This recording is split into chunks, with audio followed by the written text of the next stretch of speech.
no se manifiesta en que millares de personas sean condenadas por tu causa, sino más bien en el hecho de que Cristo muriera por él. Les voy a pedir que se pongan de pie porque vamos a orar para comenzar. Oramos. Amado Dios Todopoderoso, gracias nuevamente por traernos a tu casa esta mañana para poder aprender más de ti, de tu palabra, Señor. Te pido que el día de hoy tú hables a través de mí, Señor, y nos enseñes cosas prácticas para que podamos cambiar, si es que tenemos que hacerlo, Señor, algunos detalles en nuestra vida. Dios Todopoderoso, te damos la gloria y la honra. Dependemos de ti, Señor, en cada cosa que hacemos. Y oramos pidiendo tu auxilio en el nombre santo de Cristo Jesús. Amén. Muy bien.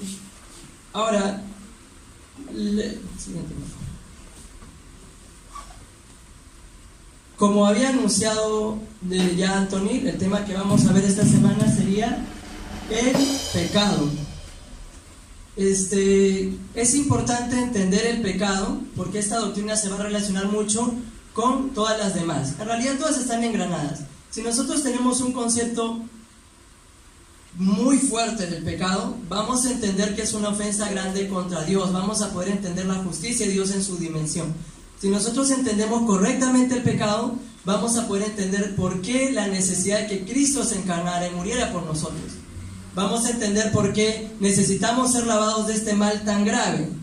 Es importante entonces entender el pecado también en su dimensión de las promesas futuras.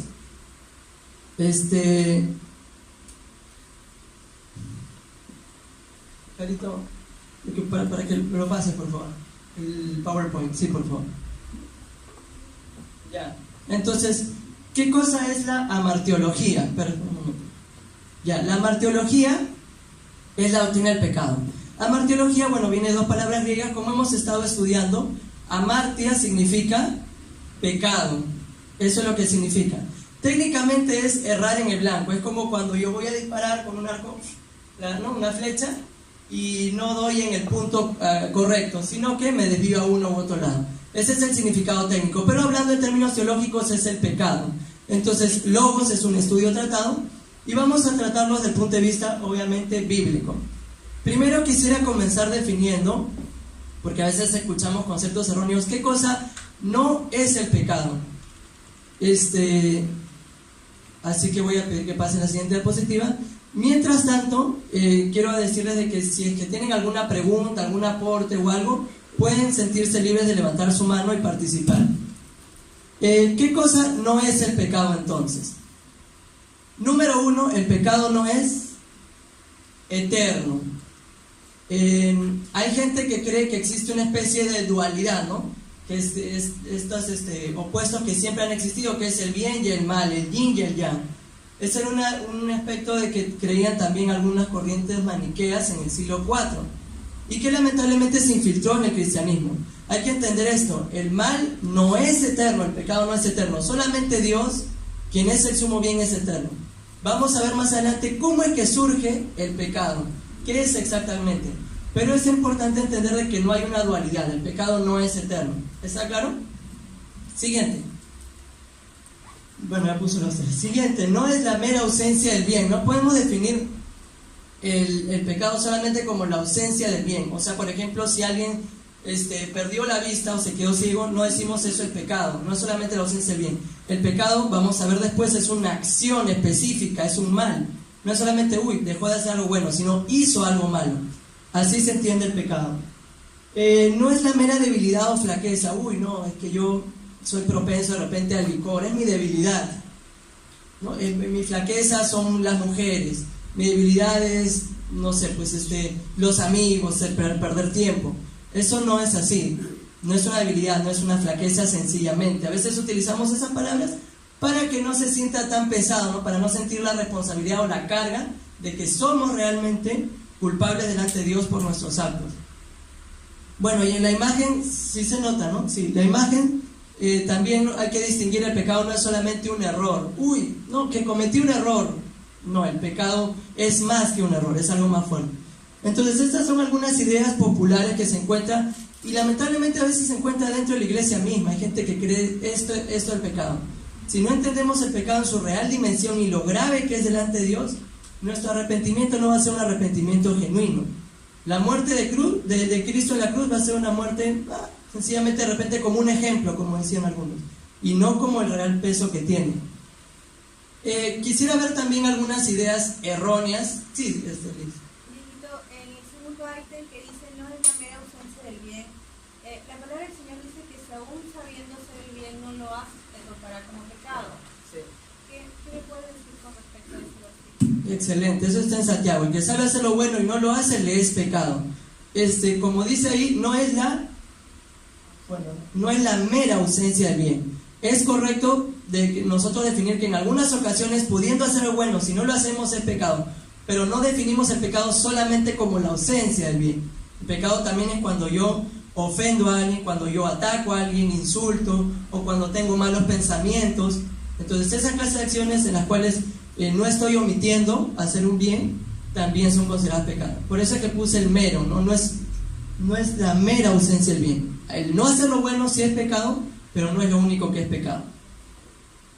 Gracias, muchas gracias por la observación.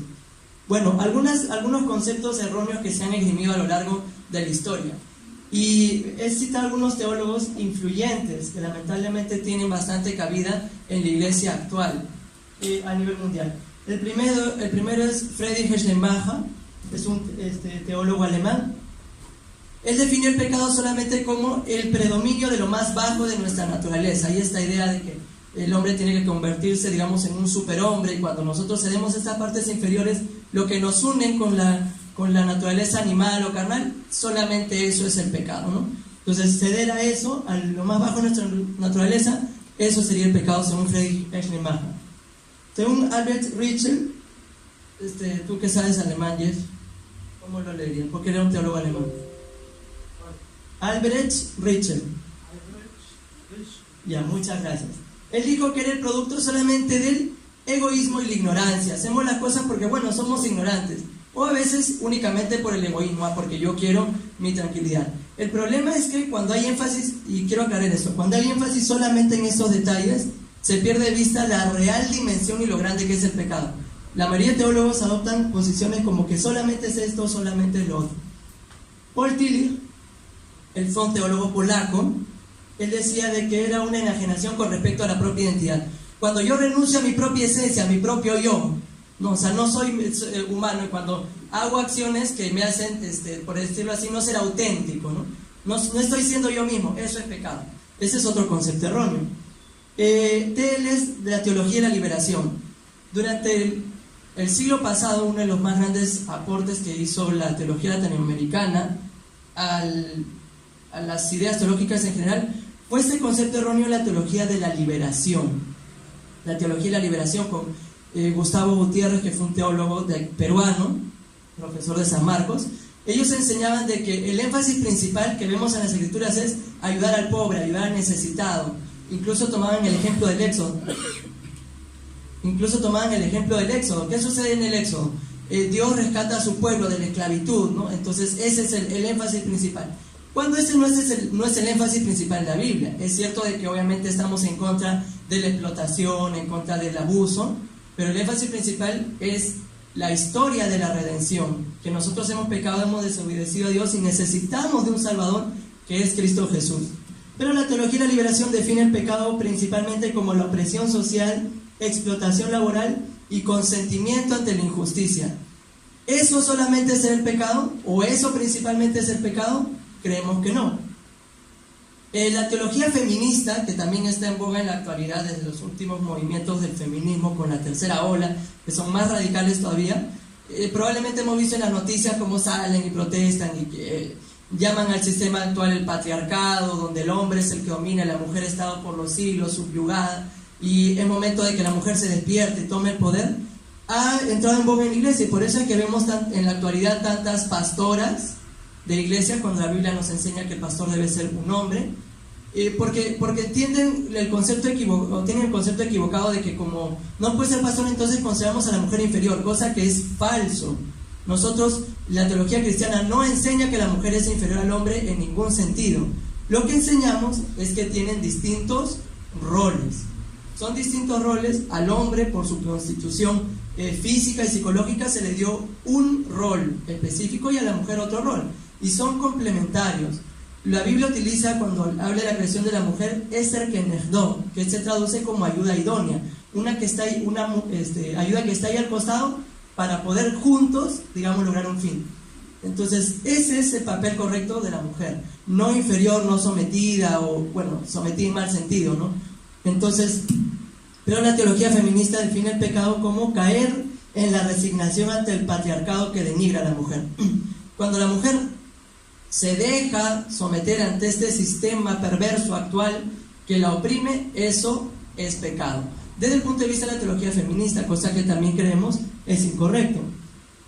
El nuevo pensamiento lo define como pensamiento negativo, derrotista, enfermedad o inestabilidad física. Bueno, el nuevo pensamiento son corrientes, ¿no?, que hay en la actualidad, digamos, de los modernistas o los postmodernistas.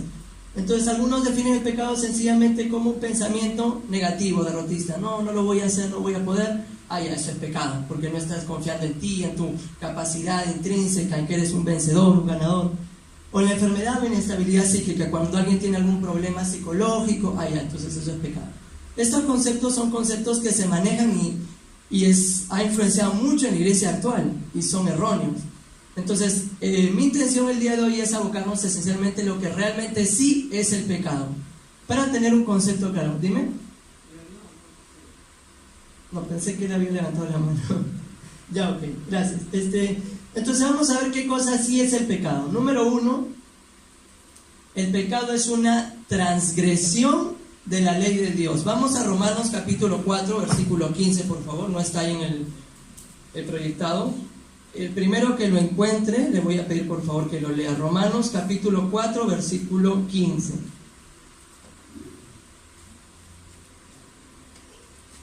Ya, listo. Léelo por favor.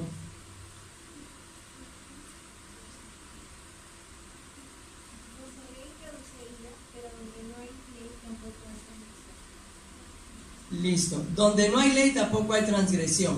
Es decir, la ley está ahí para que nosotros nos demos cuenta que hemos ido en contra de eso. Eso vendría a ser en griego parabasis. Su correspondiente en hebreo vendría a ser shagá, el hebreo. Pero he tomado solamente pasajes del Nuevo Testamento. Ahora, es importante aclarar algo, ¿no?, con respecto a la ley de Dios. La ley de Dios es un producto de su justicia, no es producto de nuestra capacidad. Algunos han asumido erróneamente de que si la ley me manda algo, entonces significa que yo tengo la plena capacidad para cumplirlo. Como vamos a ver más adelante, dada nuestra condición humana, pecaminosa, inclinada al mal, nos es imposible cumplir perfectamente los estándares de Dios. Pero los estándares de Dios no están en función de nuestra capacidad, sino en función de su justicia. Y al ver esa imposibilidad, es que Pablo dice en Gálatas que la ley era nuestro ayo que nos conducía a Cristo. La ley nos muestra esa incapacidad natural. No puedes cumplir la ley, no puedes ser perfecto. Necesitas de alguien que haya cumplido la ley y que pueda pagar ese precio de tu pecado. Y ese es Jesús. ¿Se dan cuenta cómo las doctrinas están íntimamente conectadas? Entonces, el siguiente es no lograr conformarse al nivel requerido por Dios. Romanos capítulo 3, versículo 23 es un versículo conocido. ¿Quién lo puede leer, por favor? Gracias, José Manuel. Romanos 3:23 dice: por cuanto todos pecaron y están destituidos de la gloria de Dios. De lo cual justo hablábamos hace un rato, amartía. Su correspondiente en hebreo sería hatá. Es el errar en el blanco, el no conformarse a la ley de Dios. Tenemos la ley de Dios, que es a donde nosotros debemos apuntar y cumplirla, pero erramos en el blanco, vamos a otro lado, no apuntamos, no llegamos a cumplir perfectamente la voluntad de Dios. Esa es la idea para transmitirlo, ¿no?, de lo que viene a ser el pecado. Otra idea, o lo que realmente es el pecado, también puede definirse como la rebelión.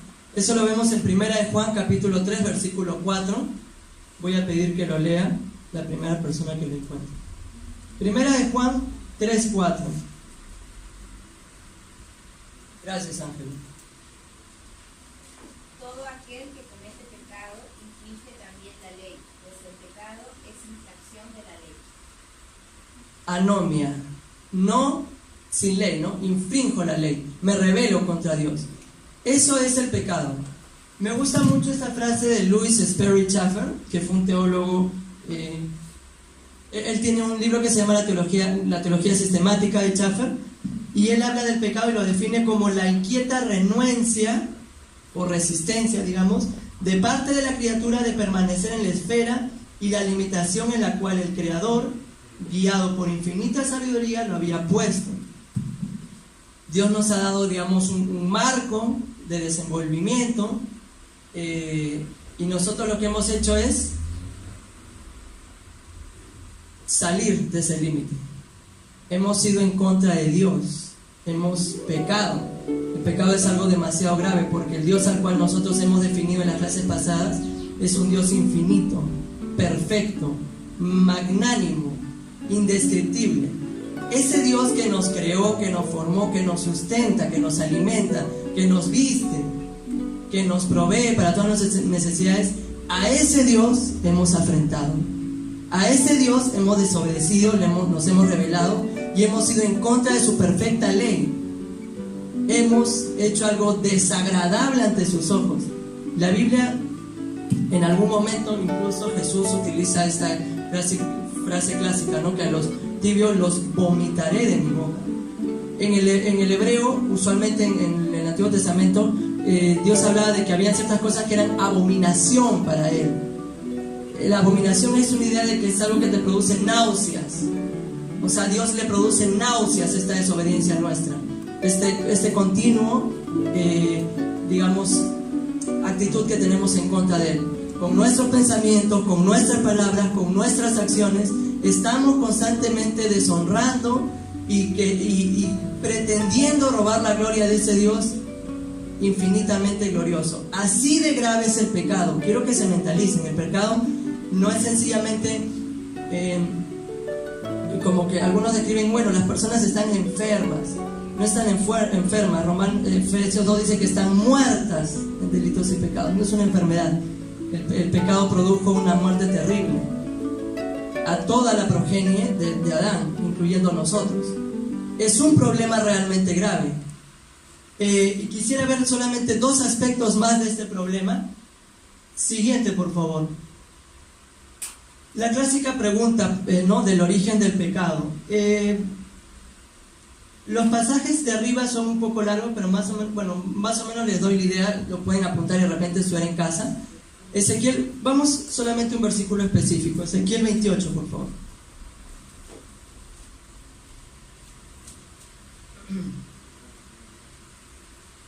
Algunos piensan que Ezequiel 28 se dirige únicamente al rey de Tiro, pero las características del pasaje nos hacen pensar de que se refiere a alguien más. Específicamente a partir del versículo 11. En el versículo 13 dice: en Edén, en el huerto de Dios, estabas. Está hablando de alguien que estaba en el huerto de Edén. Habla de su vestidura. Dice que era de toda piedra preciosa, rubí, topacio, diamante. Pues una vestidura excelente, muy bonita. En el 14 se dice que era un querubín protector, que andaba en el santo monte de Dios en medio de las piedras de fuego. El fuego representa la presencia de Dios. Recordemos que Dios es fuego consumidor. El 15 dice: perfecto eras en todos tus caminos, hasta que se halló en ti maldad. Uno de los pasajes más trágicos de la Escritura. Este ángel, este querubín maravilloso, bello, perfecto, que estaba con Dios, era perfecto hasta que un día se halló en él maldad. Existen muchas teorías especulativas de por qué Satanás pecó, si fue el orgullo, si fue la incredulidad, si fue la rebelión. Lo que en la Biblia nos dice es que él se rebeló contra Dios, y a partir de ese momento se introdujo un elemento en el cosmos, en el mundo, que aún no existía, y es la maldad, el pecado. Y quiero aclarar esto porque lo que nosotros hemos enseñado históricamente es que Dios no es el autor del mal. Decir que Dios es el autor del pecado es herejía, es blasfemia. Dios no es el autor del pecado, porque Dios es infinitamente santo. La Biblia dice que Él no es tentado por el pecado ni tienta a nadie, porque Él es justo, Él no puede hacer eso. Sin embargo, en este mundo, controlado por él, Satanás introdujo, al rebelarse contra Dios, por primera vez el pecado. Luego, bueno, Isaías 14 también lo explica, y vamos a ver cómo es que se introduce específicamente en este ambiente terrenal. Eso lo narra Génesis 3. Es un pasaje que ya conocemos, sabemos que Dios crea al hombre a imagen y semejanza suya, lo hemos estado estudiando, pero específicamente, quiero aprovechar en aclarar algo que mencioné.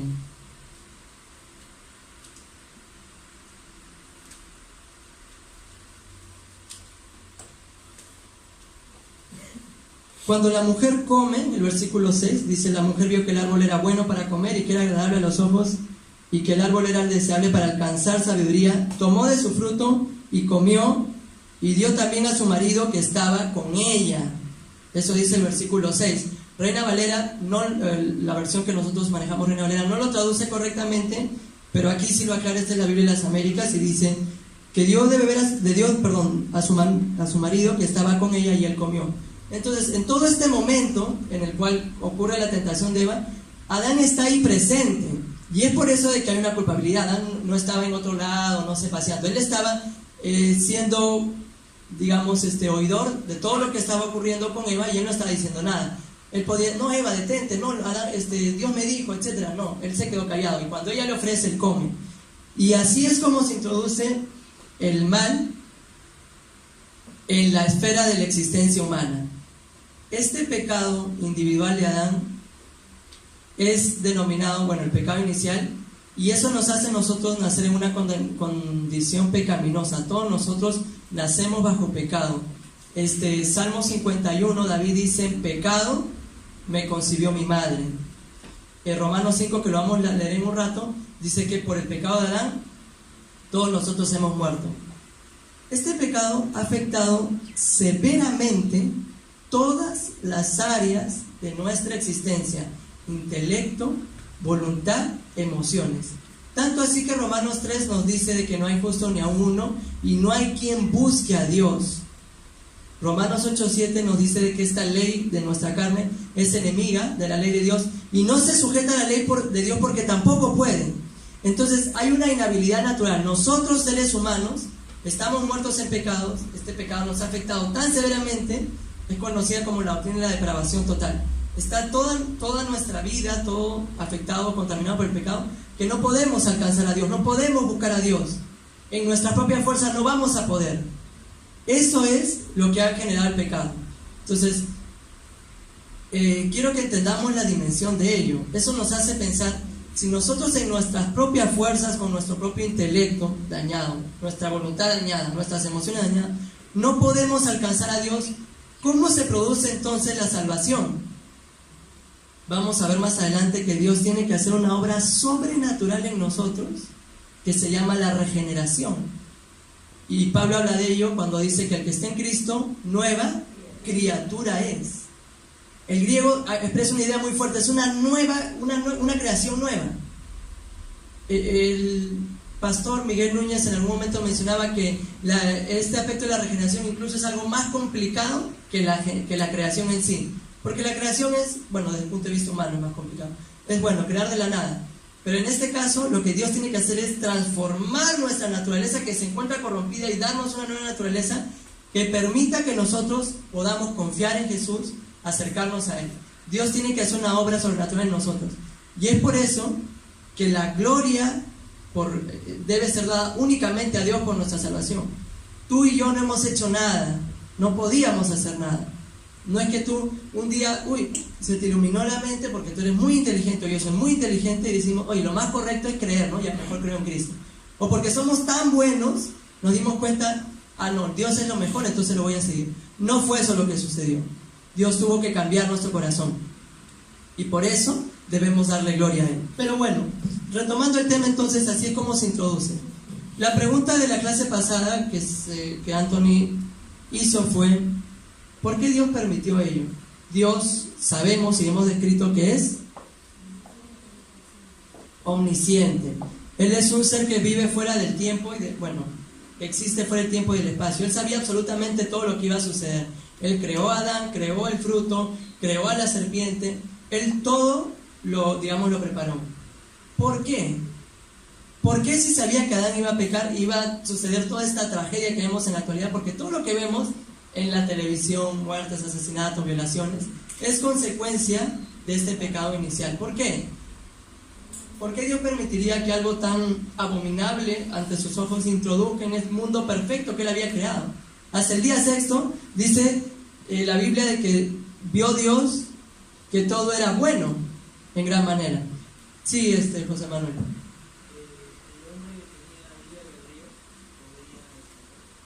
Excelente pregunta que hace José Manuel, me parece una excelente pregunta, ¿verdad? Definamos libre albedrío. Albedrío es voluntad. El libre albedrío es una voluntad libre. Yo puedo escoger entre hacer A o B, según yo desee. El hombre en ese momento tenía libre albedrío pleno. Adán no tenía ninguna inclinación natural al pecado. Él había sido creado, según Eclesiastés 7, perfecto. La Biblia dice, Eclesiastés 7:20, que Dios creó al hombre perfecto, pero ellos se rebelaron, ¿no? Entonces, él podía escoger si obedecer o no obedecer, plenamente. No tenía la experiencia tampoco de pecar antes, entonces no había una inclinación, como digo. Tenía un libre albedrío. En la actualidad, ese libre albedrío inicial, o ese concepto pleno de libre albedrío, se ha perdido. El hombre ahora está inclinado al mal. Eso lo dice Salmo 51, ¿no? Más claro, Romanos 3, ¿no? Que el hombre es esclavo del pecado. Entonces, no existe un libre albedrío pleno. Hay una controversia entre los teólogos y pelea, y a veces la gente dice, no, pero sí tengo libre albedrío, no tengo libre albedrío. Todo depende de qué definamos el libre albedrío. Si vamos a decir que el libre albedrío es la capacidad para escoger algo de acuerdo a lo que mi naturaleza me lo permite, mi esencia me lo permite, sí tenemos libre albedrío.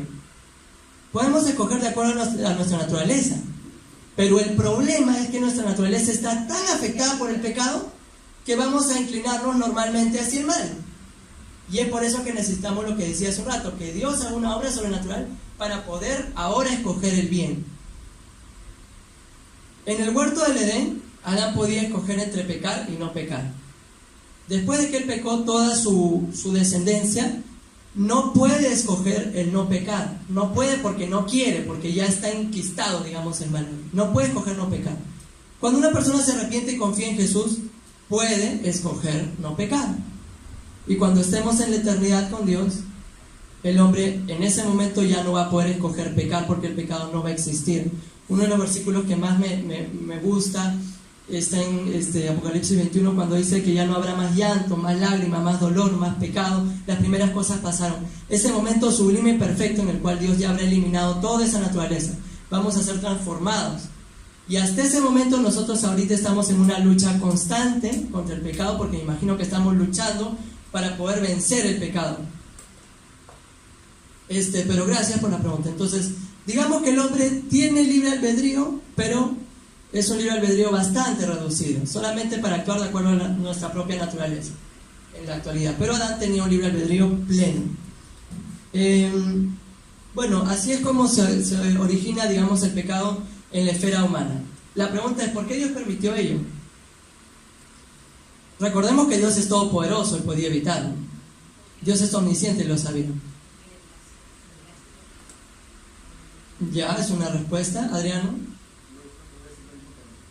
Ya, va a decir lo mismo. Aaroncito, ya no quiere hablar ninguno. José Manuel. Ya, bueno, allá. Lo que pasa es que es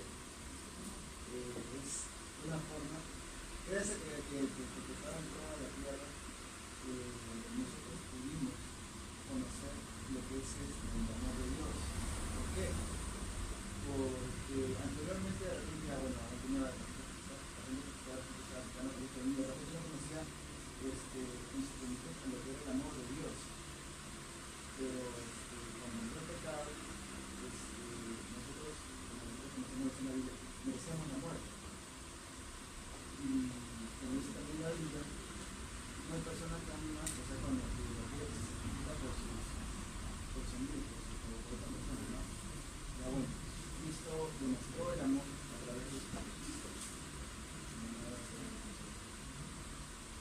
¿Ya? ¿Alguien más? José Manuel. Que Dios a través de todo esto pudo mostrar su misericordia y su gracia al hombre, que fueron propiedades de Dios que el hombre y los ángeles conocían hasta que todo esto. ¿Listo? ¿Alguien más? Muy bien, muchas gracias por los aportes. De verdad que creo que todos tienen razón en cierto aspecto. Yo creo sinceramente con Ángela, porque incluso es lo que la Confesión Bautista de Fe enseña, que a Dios le plació así. Agradó a Dios que así sucediera. Por eso hay que tener un concepto adecuado de Dios. La Biblia dice de que los pensamientos de Dios son mucho más altos que los nuestros, sus caminos son mucho más altos que los nuestros. Pablo dice en Romanos que inescrutables son sus juicios e insondables sus caminos.